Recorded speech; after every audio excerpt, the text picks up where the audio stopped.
Welcome to the Man from Macro, where we look at some of the big themes in today's global markets. Currently, there's an expectation that the Fed will cut interest rates in 2024 because inflation will fall towards their 2% target. But as ever, that's only one of the factors to take into consideration. In fact, it might be the least important, but it's the one that the market is getting very excited about.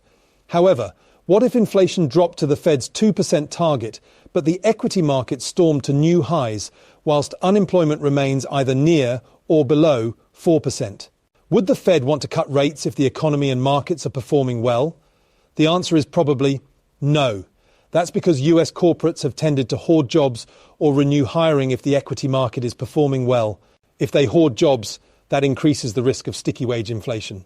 And it's wage inflation, rather than spikes in commodity prices, that tends to lead to inflation becoming embedded in an economy.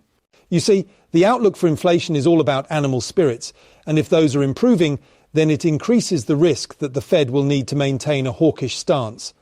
Remember, inflation is generally backward-looking. We have historically seen multiple consecutive inflationary spikes. The recent spike may be a one-off due to the exogenous impact of COVID and the fiscal policy response. But the Fed might not want to throw off the shackles too early. And this creates a dilemma. If we are heading towards a recession, then the Fed should cut rates.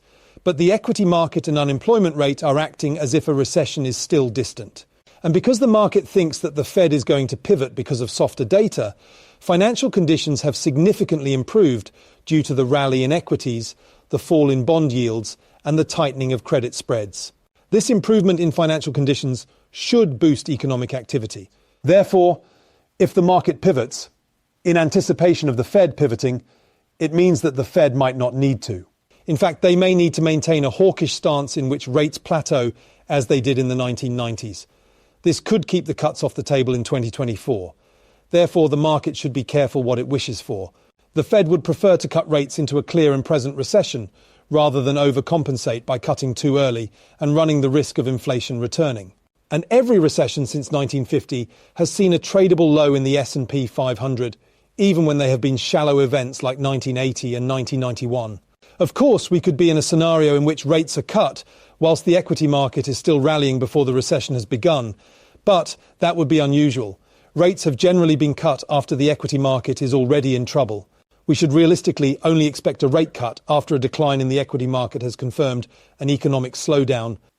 So, in 2024, if the equity market continues to rally, rates should be on hold at the very least, with risks of further hikes, even if inflation does fall back to target. And please remember, none of this is investment advice. These are just observations for educational purposes only, and everyone should be aware of their own investment objectives and risk profiles. But thanks for watching.